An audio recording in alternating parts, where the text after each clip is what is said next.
my name is Andy Cooper and I work within the textile team at AgResearch in Christchurch, which is in New Zealand.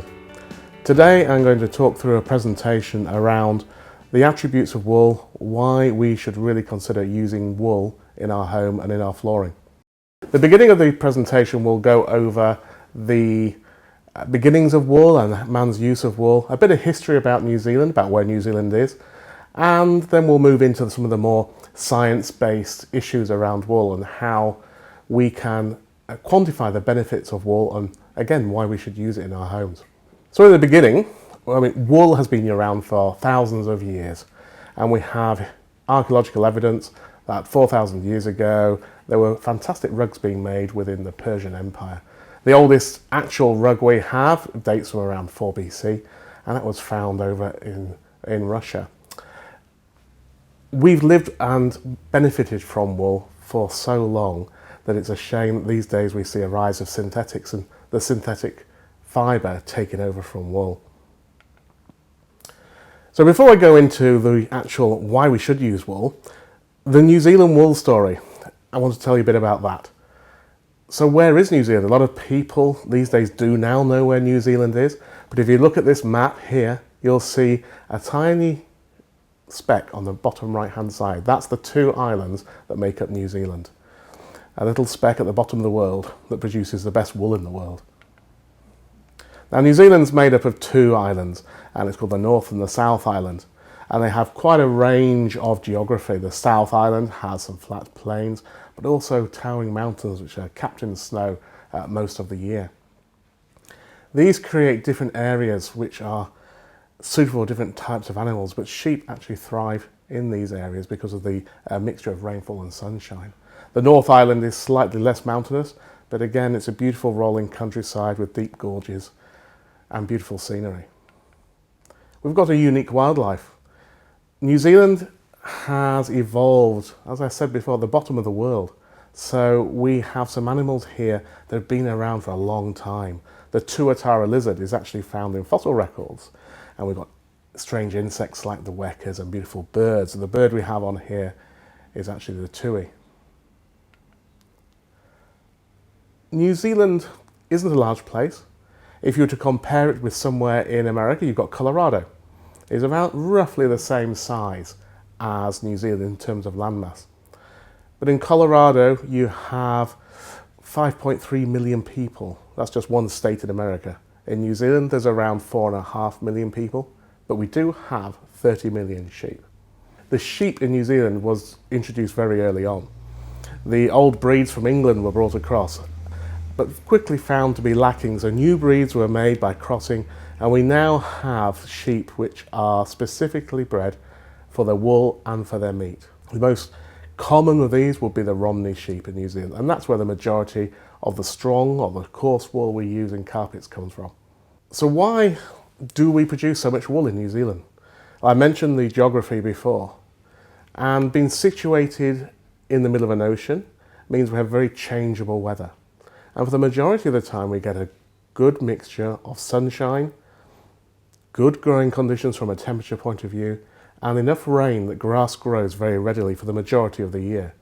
It's also warm enough that we don't actually have to bring animals inside, so the sheep are free range, roaming across the paddocks all year round.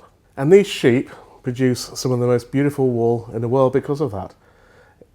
It's a clean environment. The wool is white, the wool is clean, the wool grows long, and it actually meets the requirements, the specifications of the industry very well. So this is where we grow the sheep, grow the wool.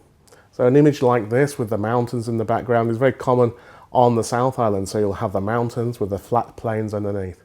These sheep get to grow within a pristine environment, an environment that is the reason for millions of people coming to visit New Zealand each year. They are free farmed. They're not in cages, they're not housed. They get to roam and eat the grass that's grown naturally through the rain and the sunshine. As we can see in this picture here, the fleece, when parted, you can see it's very white. It's very clean. The only dirt you see is actually on the surface.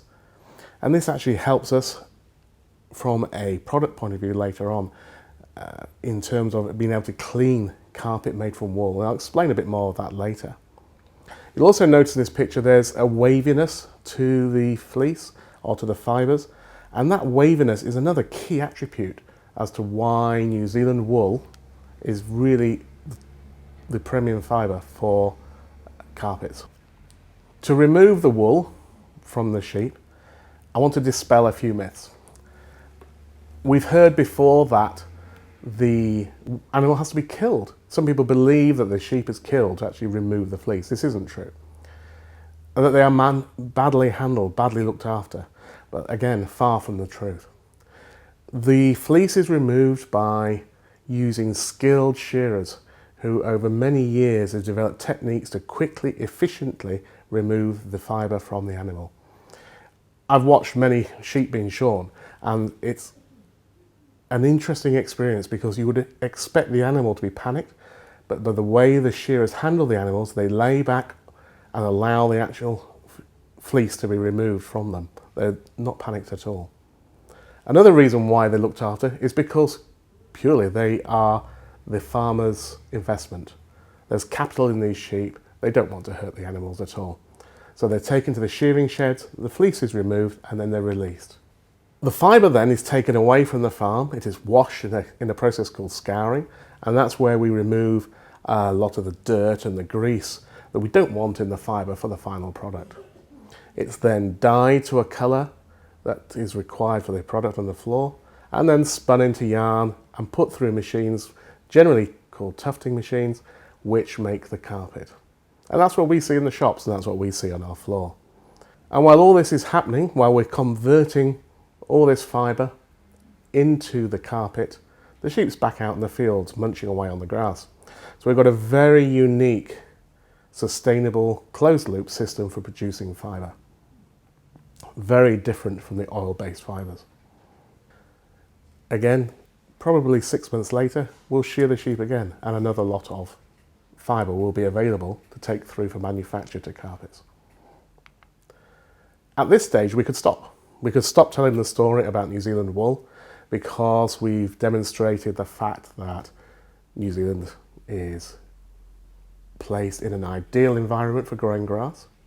It has a clean environment. It grows grass very well. The animals are looked after. Animal welfare is not an issue. The actual fibre we produce is the whitest and the cleanest fibre you can get for crossbred purposes, which is for making carpets. So at this point we could stop and we could leave the consumer with an image of New Zealand that is quite romantic. We've spoken about the environment, how clean it is. We've shown them images of mountains with snow on top and sheep grazing their paddocks underneath. And this slide we have here of the shepherd tending his flock. That could be it. And perhaps that will be enough. It used to be in the old days. But these days we're finding that consumers are a lot more intelligent and they want a lot more information around the product they're buying. Why should they buy that product? So what we need to do is give them a lot more information around that product, in this case, the fibre. So what's good about New Zealand wool? What's good about that fibre? What makes it stand out? And why should they have that in their home versus the number of other synthetic options? Now this slide here is a nerdy version of what a fibre looks like, and it's got all the information around the fibre itself, around the cuticle, the scales, and all the fibrils inside the fibre itself. For most people, absolutely over the top. So breaking it down into what you can use and the information you can use to overcome objections from the consumer, to break it down to simple terms. Those elements of the fibre mean that the wool has inherent stain resistance. It delivers improved environmental conditions for your house. It's quiet. It's durable. Very importantly, it is fire resistant, benefits you from a health point of view. It delivers great health benefits. Now I'm going to start with flammability because this is so important to me to get the message across about flammability. The fact that wool is naturally fire retardant is a huge bonus when it comes to safety in your house. This is probably the only time I will compare directly wool with synthetic products, And the video I will show you in a minute compares a commercial wool cut pile product with the top selling synthetic product in Christchurch from one of the retail stores. They both pass fire regulations. And I'm not saying that the synthetic product will necessarily cause a fire, but if you are in a house which is already ablaze, as demonstrated in this film, you will see that the synthetic product has a high likelihood of creating a lot of smoke, a lot of toxic smoke, and actually adding to the actual heat. For me, personally, I would not want this in my house. So I'll run through the film now. The product on the right is a synthetic product. Basically, it is one of the new synthetic products available. It's a new type of fibre. The product on the left is a commercially available wool carpet. Now, we gave both carpets around 5 seconds from the heat torch. The carpet on the right, the synthetic fibre, as you can see, burns extremely readily. The carpet on the left, which is the wool carpet, self-extinguishes almost immediately. And when I took that down, you can rub that char off. Okay, it has a slight burnt smell to that, but it actually just rubs away. The product on the right, as you can see, it is dripping, it's burning incredibly well. More importantly, if you look at the top of the actual sample, there's a huge amount of black smoke being given off by that sample. If that was in your house, that's adding to all the extra problems you have of trying to get out. You've got a carpet that will burn, a carpet that will melt, a carpet that will emit noxious gases. Now, people have said to me, but this carpet's vertical, carpets lay flat. If you have stairs in your house, think about that. If there was a fire going, this would definitely impede your way out of the house if you had to get downstairs. For me, it is the number one benefit of having wool carpet in your home. I'll now move on to a number of sides which, when viewed together, are basically around well-being and the well-being of the environment within the house. And this is really important for people, understanding and knowing that the product that they're putting in their home won't negatively impact on the health of the family, but could also be of a great benefit to the health of the family. Air purification is the first one we're looking at. Now, wool has a unique ability to absorb different gases from the air. So there's nitrous and sulfur dioxides, formaldehydes, which are present as well within the household. These can then be bound into the actual fibre itself, and they're not released again unless, and this is the real neat trick of wool, you can actually extract those gases which have been bound chemically into the solution of the carpet cleaner. And then basically you recharge your carpet to actually absorb more gases again. Now, wool can also act as climate control. When you have humid conditions, wool can absorb water. And you think, that's quite strange because it will start to feel damp. But wool can absorb up to 33% of its own weight in water before it actually feels damp. And that's plenty enough for the average household. If you think about the area within your house that is carpeted, it's plenty enough to actually have a real stabilizing effect on that humidity. So whereas you may get humidity like this through the day, you smooth out those lumps. It's been scientifically proven. People often say to me, I'm allergic to wool. For me that's a real issue, because wool is keratin. And that's a protein, and it's exactly the same as your hair. It's exactly the same as your fingernails. It's the same product. So if you're allergic to wool, you're allergic to your hair. What generally happens is people wear an item of clothing that's made from some quite coarse fibres and prickles on the skin. And sometimes those prickles can actually leave almost looking like a rash. But to be allergic to it, no. Actually, wool delivers great health benefits. Medical studies have found that by wearing wool next to skin actually greatly reduces the amount of allergies that people suffer from. Well, from a carpeting point of view, we've been told that carpet aids the effects of asthma. People who have carpets have more asthma. And this is all down to a misconception that dust mites love to live in carpets. I'm afraid they don't. Dust mites basically don't like carpets. It's too light, it's too dry. They like dark and damp. And also they get cleaned regular. So the element that actually causes asthma from a dust mite, which is the feces, gets vacuumed up on a regular basis if you're looking after your carpet. What has been proven is that if you have hard flooring, you're more likely to aerosolize dust, feces, whatever else is in the actual atmosphere or on the floor, and you'll be breathing it in. Carpets are not a good place for dust mites. They just don't like it. Where you will find dust mites is in your bed, because that's where it's dark and damp. Now we're going to performance, because this is a key element for any consumer. They want to buy a product that's going to perform for them. They don't want something they spent a lot of money on, and let's be fair, it's a big financial investment. They want something that's going to last. Now, if you go back to the previous slides I showed where we were parting the fibre on the back of a sheep, you could actually see the waviness, or the crimp as it's called, within the fibre. And that crimpiness gives it a springiness. It's what we call bounce back ability. So when you squash down the carpet, it comes back up again. And that's naturally built into the fibre. Stain resistance. This is another property of wool carpets which we're constantly told is an issue for wool. The majority of household spills that we encounter can be easily cleaned from a wool carpet. I've always had wool carpets in my home.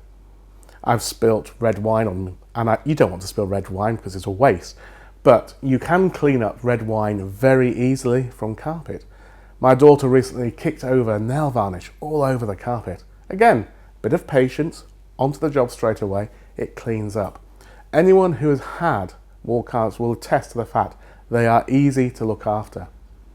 With any carpet, if you drop and leave something that potentially could stain and don't clear it up straight away, you will always have a problem, whether it be a synthetic product or whether it be a wool product. The key to looking after your investment, which is what it is in the carpet, is getting onto it straight away. Again, if we go back to the picture of the sheep when we were parting the fibre, and you could see there was a layer of dirt on the outside and it was nice and clean on the inside. Wool fibres have scales on the outside, and that was actually shown in one of the early, the nerdy version of the fibre. And those scales basically 50% of the time point up, 50% of the time point down. When the fibres are up, they're like this. And it allows dirt to be trapped nearer the surface of the carpet. What that means is that when you clean your carpet with a vacuum, you remove that dirt. With other fibres which are smooth, the dirt falls down to the base of the carpet, and it's a lot harder to actually clean your carpet than it is with a wool carpet. So with a regular cleaning regime, as will be recommended by any retailer, you will find your carpet generally will be cleaner if it's a wool carpet. Wool also has this great insulating ability. So from your home and health point of view, it's aligned to the actual ability to moderate the humidity.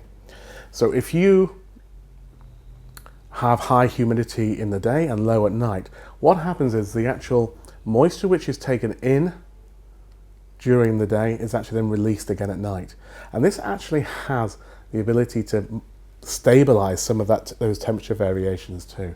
And it's been shown through studies that putting a wool carpet in your house has the potential to save you money on heating costs. Also, if you have hard flooring and you've got a family, you've got animals, it's incredibly noisy. If I was to wrap my hand on this desk, that's noisy, that's horrible. But if we put a carpet down, it softens it. And you could say the same for any carpet. If you put carpet on hard flooring, you're going to negate that noise. What's really neat about the wool fibre is actually because of the natural variation in the thickness of the fibre, it allows wool carpets to absorb a wider range of frequencies. So from a noise point of view, it creates a much calmer environment. Don't we all need that after a hard day at work? And we also have the biodegradability side of it.